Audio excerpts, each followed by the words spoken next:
নমস্কার, সকলকে জানাই শুভ শারদীয়ার আন্তরিক প্রীতি, শুভেচ্ছা ও ভালোবাসা। শুরু করছি দুর্গা ষষ্ঠীর ব্রত কথা। আশ্বিন মাসের শুক্লপক্ষের ষষ্ঠীর দিন মা দুর্গা কৈলাস পাহাড়ে বসে এক মুঠো করে ধুলো তুলছেন আর কাপড়ে হাত মুছছেন। এমন সময় মহাদেব এসে জিজ্ঞাসা করলেন, ও কি হচ্ছে দুর্গা? ভগবতী বললেন, আমি কাপড়ে ধুলো মাখাচ্ছি। মানুষের ছেলে হয়, তারা ধুলো মেখে মায়ের কোলে ওঠে, আর তাতেই যে কাপড়ে ছাপা ছাপা ধুলোর দাগ হয়, আমি তাই পরতে বড় ভালোবাসি। আমার কপালে তো আর ছেলে হলো না, তুমি সকলকে ছেলে দান করো, কিন্তু আমায় একটিও ছেলে দিলে না। মহাদেব হাসতে হাসতে বললেন, হ্যাঁ পার্বতী, তোমাকে যে সকলে জগৎ জননী বলে, এই পৃথিবীতে সকলেই তোমাকে মা বলে ডাকে, তাতেও কি তোমার ছেলের স্বাদ মেটে না? আর তুমি তো প্রসব বেদনা সহ্য করতে পারবে না। তখন দুর্গার কুমারী অবস্থায় যে কার্তিকের জন্ম হয়েছিল, সেই ছেলের কথা মনে হলো। যদিও কার্তিক দুর্গার গর্ভে জন্মাননি, তবুও তিনি শিবের সন্তান। তাই দুর্গা বললেন, আমায় সেই কার্তিককে এনে দাও, নইলে আমি এবার বাপের বাড়ি গিয়ে আর আসবো না। মহাদেব বললেন, বেশ তো, আমি তোমার কার্তিককে এনে দিচ্ছি। কার্তিক তখন চন্দ্রের স্ত্রী কৃত্তিকার কাছে ছিলেন। মহাদেব সেইখানে গেলেন। এদিকে কৈলাসে জয়া বিজয়া দেবী দুর্গাকে তেল হলুদ মাখাতে বসলেন। যতগুলি গায়ের ময়লা পড়তে লাগলো, মা দুর্গা সেইগুলি নিয়ে ধুলো মিশিয়ে একটি সুন্দর পুতুল গড়লেন। এমন সময় প্রভু শ্রী নারায়ণ সেই স্থান দিয়ে যেতে যেতে ওই পুতুলটি দেখতে পেলেন। নারায়ণ তখন মনে মনে ভাবলেন, এইবার আমার চিরকালের আশা পূর্ণ হবে। ভগবতীর স্তন্য প্রাণ করতে আমার বড় স্বাদ, কিন্তু ওর গর্ভে জন্মাবার তো কোনো উপায় নেই, ওই পুতুলে আমি আবির্ভাব হব। এই বলে তিনি দেবী দুর্গার তৈরি করা ওই পুতুলের মধ্যে আবির্ভাব হলেন। এতে সেই পুতুলটি প্রাণ পেল। দেবী দুর্গাকে মা মা বলে কোলে গিয়ে তিনি স্তনপান করতে লাগলেন। দুর্গার আর আহ্লাদের সীমা নেই। ছেলে কোলে করে জয়া বিজয়াকে সঙ্গে করে স্নান করতে গেলেন। তারপর ছেলের গা মুছিয়ে একটি পদ্ম ফুলের কুঁড়ি হাতে দিলেন। তারপর দুর্গা নিজে স্নান করে ছেলে কোলে করে বাড়ি এলেন। বাড়িতে এসে দেখেন যে মহাদেব কার্তিককে সঙ্গে করে বাড়ি এনেছেন। তখন দুর্গা দুই ছেলেকে কোলে নিয়ে আদরে আহ্লাদে ভরিয়ে দিতে লাগলেন। মহাদেব জিজ্ঞাসা করলেন, দুর্গা, তুমি এই ছেলেটি কোথায় পেলে? দুর্গা বললেন, তা জানি না, মাটির পুতুল গড়ছিলুম, সেই পুতুল আমায় মা মা বলে ডেকে কোলে উঠল।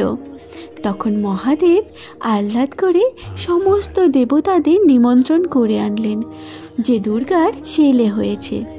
ছেলে দেখতে সব দেবতারা এলেন, সেই সঙ্গে শনিদেবও এলেন। ছেলে দেখে সকলে ধন্যি ধন্যি করলেন। শনি আর থাকতে পারলেন না, তিনি দুর্গার ভাই, ছেলের মামা, কাজেই জোর করে যেমনই ছেলের দিকে চেয়েছেন, অমনি ছেলের মুন্ডু উড়ে গেল, রক্তে গা ভেসে গেল, হাহাকার পড়ে গেল পুরো কৈলাসে। মা দুর্গা মূর্ছা গেলেন। তারপর উঠে কাঁদতে কাঁদতে মহাদেবকে বললেন, আমার ছেলেকে বাঁচিয়ে দাও। দুর্গা রেগে শনিকে কাটতে উদ্যত হলেন। তখন দেবতারা স্তবতুতি করে বুঝিয়ে বললেন, মা, আপনিই তো শনিদেবকে বর দিয়েছেন, আর আপনিই ওকে ভুলে কাটতে যাচ্ছেন। দেবী দুর্গা তখন একটু ঠান্ডা হয়ে কেঁদে কেটে বললেন, আচ্ছা বেশ, এখন আমার ছেলেকে তোমরা বাঁচিয়ে দাও। মহাদেব তখন নন্দীকে বললেন, দেখো নন্দী, যদি কোনো প্রাণী উত্তর দিকে মাথা করে শুয়ে থাকে তবে তার মাথাটা কেটে নিয়ে এসো। নন্দী স্বর্গ মর্ত পাতাল ঘুরে দেখে যে একটা শ্বেত হস্তি উত্তর দিকে মাথা করে শুয়ে আছে। সেই হাতিটার মাথা কেটে নিয়ে নন্দী মহাদেবকে দিলেন। মহাদেব সেই মাথাটা ছেলের কাঁধে জোড়া দিয়ে দিলেন। ছেলে আবার বেঁচে উঠে মায়ের কোলে গিয়ে বসল। দেবী দুর্গা কাঁদতে কাঁদতে বললেন, আমার এমন ছেলে, তার হাতির মাথা হলো, এবার লোকে কত ঠাট্টা করবে। ছেলের মুখ হাতির মাথা হলো দেখে দুর্গা খুব দুঃখ করতে লাগলেন।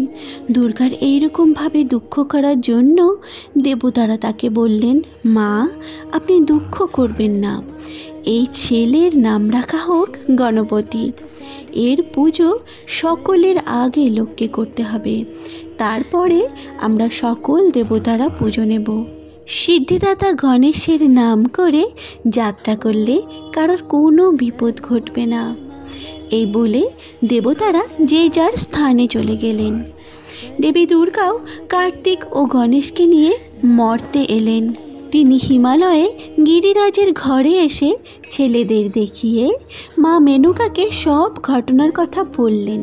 তখন মেনকা খুব ঘটা করে গিরিপুরে দুর্গা ষষ্ঠীর ব্রত করলেন। দুর্গা বললেন, মা আশ্বিনের শুক্লপক্ষের ষষ্ঠী তিথিতে যে স্ত্রীলোক ভক্তি ভরে আমার পুজো করবে এবং আমার ব্রত কথা শুনবে তার আমার মতো সুন্দর সন্তান লাভ হবে। ক্রমে এই দুর্গা ষষ্ঠীর কথা জগতে প্রচার হলো। সবাই তখন এই ব্রত খুব ভক্তি ভরে পালন করতে আরম্ভ করলো। ব্রতের ফল, এই ব্রত পালন করার ফলে ছেলে মেয়েদের তথা সন্তানদের সর্বাঙ্গীন কল্যাণ হয়ে থাকে। জয় মা দুর্গা।